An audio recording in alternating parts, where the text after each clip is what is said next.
అక్క ఏడ్ చేస్తున్నావు? బైబిల్ చదువుతున్నావా? నేను నీకు ఒక 2 క్వశ్చన్లు అడుగుతాను, నాకు ఆన్సర్ చెప్తావా?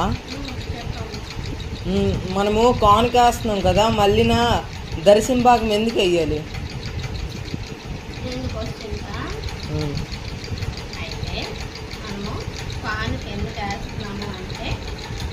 దేవుడి పనిలో అది మన బాధ్యత.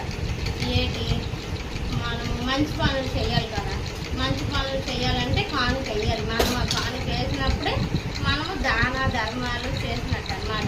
మనతో ఒక్కొక్కరికి చేయలేము కదా. అదే కానుక వేసిస్తే మన దేవుడికి మాత్రమే తెలిసి ఉంటుంది కదా మనం ఎంతకి వేసామా అనేది. సో అప్పుడు ఆ అమౌంట్ వల్ల ఒక మంచి పని జరుగుతుంది కదా చర్చిలో. సో అందుకు కానుక వేయాలి. చర్చిలోనే కాదు, ఎక్కడైనా సరే మనం కానుక వేయాలి.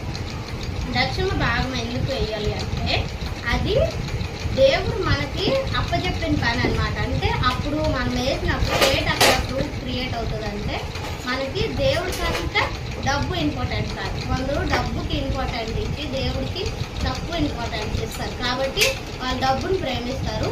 దక్షిణ భాగం అమ్మో నాకు ఎంత శాలరీలోపు ఎంత దక్షిణ భాగమే ఇచ్చిస్తే అప్పుడు నాకు తగ్గిపోతుందేమో అనేసి ఆలోచిస్తారు. కాబట్టి నువ్వు దక్షిణ భాగం ఇచ్చినప్పుడు దేవుడికి నీకు మధ్యన ఏమని ఉంటుందంటే, నేను ఇప్పుడు ఈ డబ్బులు ఇచ్చిస్తే దీనికి 200గా దేవుడు నాకు ఇస్తాడు, కానీ నేను ఇచ్చిస్తాను ఎందుకంటే నా దేవుడికన్నా ఎక్కువ నాకు ఏది కాదు అని చెప్పి నువ్వు ఇచ్చినప్పుడు అప్పుడు నువ్వు ఫస్ట్ ప్రయారిటీ దేవుడికి ఇచ్చినట్టు. తర్వాత నెక్స్ట్ వచ్చేసి డబ్బులు. ఇంకొక మాట, నువ్వు